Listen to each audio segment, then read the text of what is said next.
Indiana Jones and the Great Circle has been one of my most anticipated games of 2024, and I finally got the chance to play through it. Did it live up to my expectations? Is this MachineGames' best work to date? How's the puzzle solving? What about the stealth and combat? Does it capture the essence of Indiana Jones? We're going to be answering all that and more in my review of Indiana Jones and the Great Circle. What is going on, everybody? It's Randall Thor 19, the man with the million, back again with maybe the final video of 2024. And it's a big one. We're going to be talking about Indiana Jones, everything that I feel about this experience. I put over 30 hours into the game. Yes, 30 hours. That caught me by surprise because I was expecting a more linear experience. I was not expecting a game that took me 30 hours, and it's a game that I basically spent 8 hours a day playing for the past 4 days. So that should give you some hint about how I feel about this game. Now, really quickly, I'm editing myself in here after finishing the video because I realized that some people might be concerned about the spoilers in the video itself. I know I said I wasn't going to talk about story spoilers and I kept that vague, but the visual aspect is equally just as important. I want you guys to experience the game how I did. So the clips I will be showing are mostly from the beginning of the game, mostly centered around the Vatican. I will show some of the smaller mysteries and some of the cutscenes from there. I do have a couple clips from later on in the game, from the desert area as well as the jungle area, but they're strictly just combat. Nothing about the story, none of the puzzles, none of the set pieces or anything like that are in the video, so you're pretty safe. Mostly what I show here is from the very beginning of the game. And this is going to be a tougher game to kind of speak about, because everybody has their own expectations moving into this. For those of you who are huge Indiana Jones fans, this game is probably a dream come true. You probably always thought about the idea of stepping into Indiana Jones's shoes and solving ancient mysteries. And if you're one of those people, you don't even really need my review. Go play the game. Get it. Because it is fantastic. It is a great representation of what Indiana Jones is, and honestly, it feels like the lost movie or the lost chapter in the Indiana Jones film trilogy. It slots greatly in between Raiders of the Lost Ark and essentially The Last Crusade. But I know there's people out there who don't care for Indiana Jones, who don't like the comedic overtones that the character has, or maybe don't like solving secrets and that sort of stuff. The game's available now in early access. You can play it on Xbox and PC. It's day one on Game Pass. It's going to be available on PlayStation 5 sometime next year. And I got to give a big shout out to Bethesda and Xbox for sending over the review code so I can talk about the game at length. Now, I am an Indiana Jones fan. I really enjoy the movies. I've seen them multiple times, but I wouldn't say I'm a super fan. I enjoy them for what they are, pulp movies. And probably the highest compliment I can pay to this game is that I can see the love and passion that MachineGames have for the franchise. It completely comes across throughout this entire experience. Whether you're going through the main story and uncovering the mysteries of the Great Circle or doing the many different side quests, the love that these people at MachineGames have for this franchise comes across very clear. I mean it when I say that this could easily be the lost Indiana Jones movie, and at times it certainly felt like it was a movie. There are something like over 4 hours of cutscenes in this game, and sometimes it's overly cinematic. You might pick up a book and get a 15 to 20 second cinematic. You might climb a ladder and it will go into a cutscene. You see Indiana Jones and all the different characters play out like it is a movie. And really, the game works, that aspect of it, because of the performance of Troy Baker. He absolutely kills it as a stand-in for Harrison Ford and young Indiana Jones. And at a certain point throughout this game, I stopped thinking it was Troy Baker, and I honestly thought it was Harrison Ford doing the voice. How great this game is basically on the shoulders of Troy Baker and his performance of Indiana Jones, because he completely nails the character, and that's so important, because if that character was done badly, or you didn't believe that it was Indiana Jones, then I sort of feel like the whole game completely falls apart. And it's a shame the game is releasing when it is, because otherwise I can see Troy Baker taking home Best Performance at the Game Awards because he was that damn good. In fact, all the characters are great. Not only does the game look great, the game performs great at 60 FPS on the Xbox Series X. They sound great. The voice acting is superb, from Indiana Jones to Gina, and especially your Nazi counterpart, the villain of the story, Emmerich Voss. He's sort of Indy's dark shadow. You know, there's a kind of respect there, although not really. They both are archaeologists. They both want to uncover stuff, but Voss takes it to the extreme. Indy wants to preserve and put things into the museum, where Voss wants to find these things, take it, control it for the betterment of the Nazi Empire. Fantastic work here by all involved when it comes to characters and voice acting. As far as the story, no spoilers. I'm going to let you guys discover it for yourself. But essentially, it's sort of like any Indiana Jones movie. With Raiders of the Lost Ark, Indy is looking for the Lost Ark. In Last Crusade, there's the search for the Holy Grail. And in this game, you're searching for artifacts and relics that pertain to the Great Circle. And the mystery within the story is, what exactly is the Great Circle? What do these stones do? And it's a race against time. Who's going to get all the stones? Is it going to be Indiana Jones, or is it going to be Emmerich Voss? And that's sort of the main story in a nutshell. And you can't forget that one of the things that makes Indiana Jones is the soundtrack by John Williams. Everybody knows the iconic themes he used throughout the entire trilogy, and they're present within this game. I couldn't help but every single time when I would hear those iconic notes, I would just start smiling. It really has that nostalgic throwback to when I was a kid, watching those movies for the first time and just losing myself in this idea of an adventure. And now, because of the great technology we have, it finally feels, through the power of this video game, that I am stepping into the shoes of Indiana Jones, and I'm going to uncover the mysteries that he would have. So now that we have all that out of the way, now it's time to talk about the moment-to-moment gameplay. The things that you are mostly going to do throughout your entire experience. And this is where expectations come into play. Because if you're expecting this to be like MachineGames' other works, like Wolfenstein, well, it's not really that. And it's not going to be Uncharted or Tomb Raider. This is its own thing. First and foremost, Indiana Jones and the Great Circle is what I would call an exploration puzzle solver. The point of the game is you go to a place, you uncover hints and clues that help you solve these puzzles, and you're basically solving these ancient mysteries in many different places. The Vatican, Giza, you see the Sphinx, and you can go there and uncover the secrets underneath it, or perhaps what ancient mysteries are underneath the streets of the Vatican. That is what you're going to be doing mostly. But surrounding that is the combat, the gunplay, the stealth, and how this game is structured very similarly, I would say, to something like Dishonored. And yeah, even the DNA of Starbreeze is here from the Chronicles of Riddick Butcher Bay. Now, before I talk about why it feels like Dishonored or Chronicles of Riddick, I just gotta make mention again about the puzzles and how much I enjoyed them, how much I actually sought them out. Because I am not a puzzle gamer. It's not a genre, one, I excel in, or two, I'm looking forward to. And considering that this is the main focal point of Indiana Jones,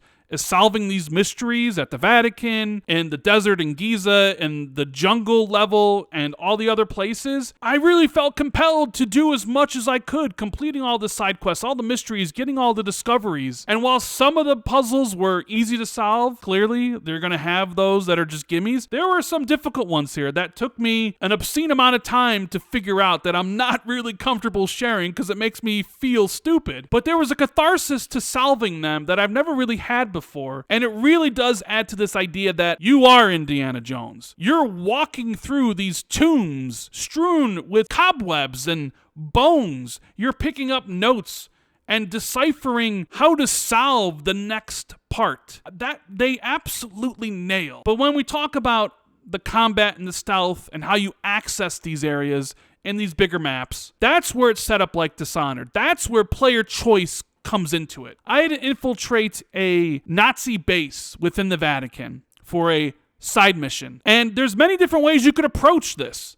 I could just walk straight in and start a fight. I could potentially climb up a ladder and take a zip line in to drop down the top. I could sneak my way in through the side and go underneath the floorboards and find my way in. I could stealth behind enemies and take them out. There's that whole player choice that Dishonored and other games like this, where they give you the tools and they say to you, you go complete this objective how you want to complete that. And I love Dishonored and I love the games that do that, and it's done well here. And this is where the but comes in, because we got to talk about what I would consider probably the weakest aspect of the game, and that's the combat. And I say weakest, and I don't mean to say that combat is bad or that the stealth is lacking, because it's actually implemented well. It feels good. Like when you are doing the fisticuffs, it feels great to block and parry, and especially when you're punching a Nazi in the face, there's weight to your actions. And combined with the sound effects, it feels crunchy when you're doing that, when you're picking up weapons which are strewn across the world. You grab a sledgehammer, knock someone out. All right, well, the sledgehammer breaks because each one of the weapons has a durability issue. If you use it to knock someone in the back of the head, it might take off too. So like a sledgehammer has more uses than, let's say, a screwdriver. And you can throw everything. There were some pretty funny moments where I would throw a sledgehammer at someone's face and they get knocked out. So the combat, while it's fun to engage in, especially with the whip. Let me tell you about the whip, because you need it to be Indiana Jones. And when you're engaging multiple enemies at once, it's really fun to knock out an enemy and see the next one coming towards you, using your whip with right bumper to take out the weapon that he's holding. Or aim your whip at his feet and pull him off his feet onto the ground, and then you can just go up to him and punch him while he's on the ground. Or if you do a long press of the right bumper, you'll whip him and then bring them towards you, hold them, and you can punch him in the face. A lot of great uses there. But the combat really doesn't get any better than that. It doesn't really evolve past those first initial fights. So when you get into those first fights, you've basically seen all that the combat has to do. You don't really get any more moves. There aren't really any more combos. It's always fun to do, and it feels great. It's just that, for me, the focus was mostly on the exploration aspect. I wanted to solve puzzles to get to the next part, and sometimes they put the enemies in the way, and I had to engage in combat. And I sort of even think they knew that, because you can get disguises. There's a Nazi disguise that you can find in each one of the levels that allows you to just walk through an area and just loot it. I'll get to the loot in a minute. And the only ones that might see through your disguise are these captains. If they see you, they will blow a whistle, and boy, oh boy, you better get out of there, because the entire map now knows that you're there, and they will come to kick your ass. Yeah, I know what you're probably thinking. Wait a minute, Rand, you just said combat and stealth were the weakest elements of the game, but yet you're saying that it does feel good to actually engage in those things. So what is it? Does it actually feel good, or is it weak? And this is where it's very tough to describe it to you guys, because while I enjoyed engaging in combat, I think engaging in too much combat back to back to back to back to back, it does lessen the impact of it, of how much I am enjoying it.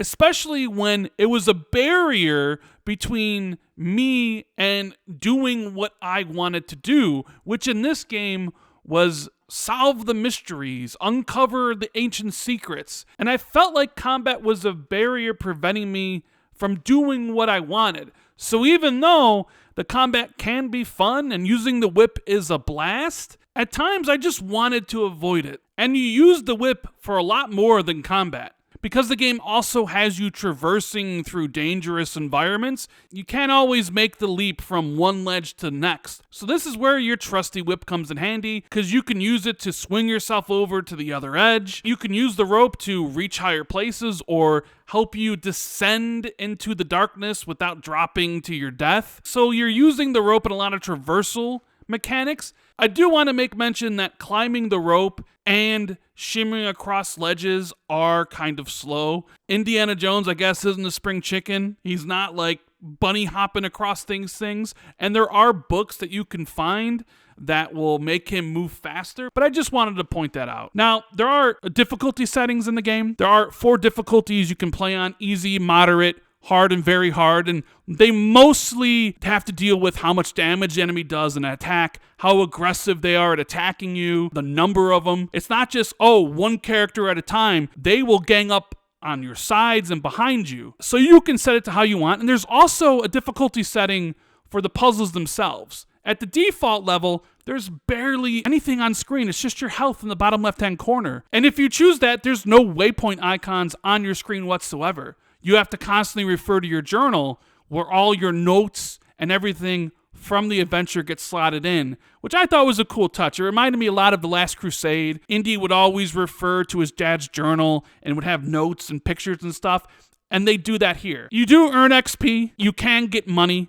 Now, the XP is dubbed adventure points because everything you do in this game, when you're picking up the notes, when you're solving the mysteries, when you're completing the side quests, when you're taking pictures, which I actually think works well in this game. Every single time you take a picture, you pick up a note, Indiana Jones has something to say. You're like chronicling your adventure, and it works really well. So what you spend those points on are these books. And these books are basically your extra skills, or a skill tree, as it were. You'll find ones that increase your health. You'll find ones that will increase your stamina, because this is a stamina-heavy game. In the beginning, all your punches, your blocks, your parries, everything that you do takes stamina. So you don't want to really engage many enemies in the beginning because you might run out of stamina. But by the end, I had so much stamina that it really didn't matter. And the books are basically placed throughout the entire world. They're like collectibles you can find, and if you have enough points, you can unlock them. Now, there's also Nazi money around. You can find the money in red boxes or just strewn across the table. Use the money to buy certain primary items throughout the game. A lighter, a camera, a rebreather. But then there's also these boxing clubs that do sell some of those adventure books, which you can spend your money on there. So the more you explore and do, the more of these you will find, and you'll make Indiana Jones a tougher customer because you can upgrade your melee power 3 different times. So by the end, you can knock out people in a couple hits. You can make your charge up punches do more damage. My favorite is a couple of these are tied to stealth, and the stealth isn't really also the greatest either. It works, but it's not something that I found myself doing a lot of, and I'm a stealth gamer at heart. So how stealth works in Indiana Jones is that you need to be crouched or else they'll hear you. When you're unarmed, you cannot take down the enemy. What you need is a weapon, and if you have a weapon, you can go behind an enemy that doesn't know you're there, hold the right trigger, and you will do a special animation that takes out the enemy. But it's not silent, because other enemies might hear you if they're close enough. You can pick up the body and drag them away. And the AI itself is not very good. You know, I played on moderate for the most time. I tried it out on hard a little bit later. AI is not great. They might see you and run towards you. You could run away and they'll forget about you. I know it's a video game, so I don't really put, too much emphasis on how an AI reacts. It's just like, this is the game. This is the area that you're patrolling. So I understand if Indiana Jones runs away, they're not going to chase you throughout the entire Vatican City or, miles away in Giza. They're just going to go back to what they're doing and they won't remember you. But there are upgrades, those books you can find that make stealth a lot easier and more enjoyable. I found this book called Throttle in the Vatican, and anybody else I talked to about this game hadn't found it. What it does, it allows you to actually, if an enemy is unaware of your presence and you're behind him, if you hold right bumper, you'll whip him at the neck, throw him to the ground, and they're knocked out of the fight. It made stealth so much easier. I was like, oh man, this is so easy. I can just do this to all the characters. But because the maps are so big and a lot of quests take you in many different locations, you might be revisiting areas you've seen before. And I was always someone who played like, I'm going to take out this whole base, so I forgot to come back here. Well, I don't got anything to worry about. And then enemies respawned. And I was like, oh no. So the victory of me going slowly one by one and taking out the enemies, so if I did have to come back, I wouldn't have to worry about being seen. That was ruined because the enemies respawn. But then I also thought to myself, oh, this doesn't really even matter because I have a disguise and can walk through them. We have gunplay, which is something that MachineGames is known for. The gunplay in the Wolfenstein series is impeccable. Gunplay in this, not so much. I hardly used it, especially in the beginning of the game when you're running around with Indy's revolver. I thought, okay, you don't really have much ammo, but actually it takes quite a few shots to kill somebody to the head. And the problem is when you do that, everybody around you knows where you're at. You'll see all these red exclamation points pop up and they all charge you. And because you're using a gun, they will now use guns. And this game sort of has it where if you are fighting people and they see you and you're unarmed, they'll be unarmed. Or maybe they'll have a baton.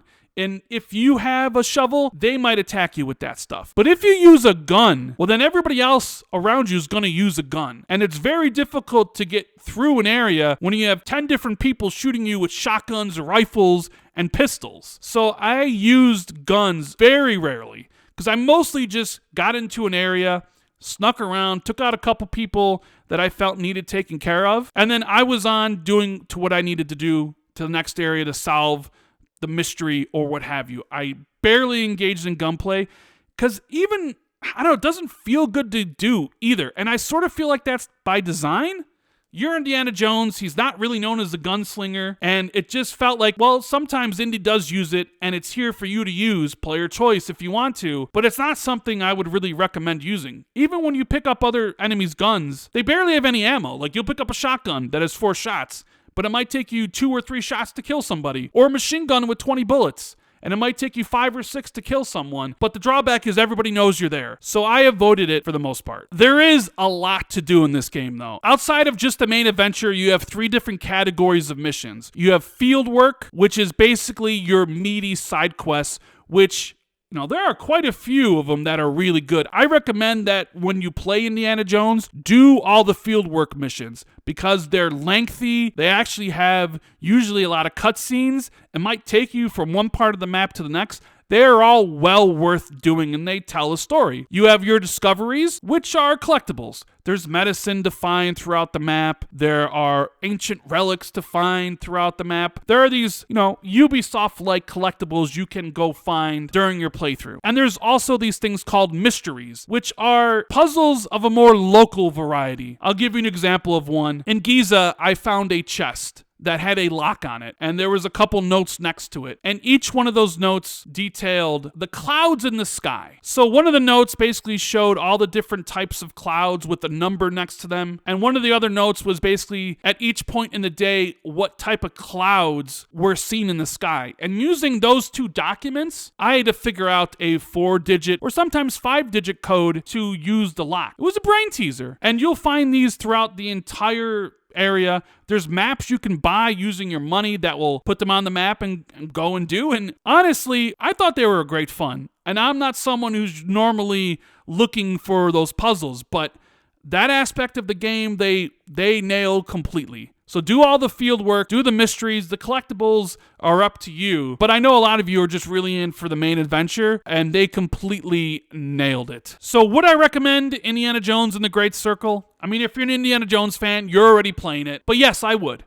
I really enjoyed my time with this game. I spent 8 hours the last 4 days playing it, wanting more of it, and that is a sign of a damn good experience when you just want more and more. The game does have its flaws. Well, maybe not everybody will see them as flaws, but I thought the stealth could be a little bit better. I would have liked a little bit more variation on the combat, but for what it does, the combat still felt good to do. But man, they absolutely nailed the feeling of being Indiana Jones, solving the mysteries, the presentation, the music, how it looks, how it feels, how it performs.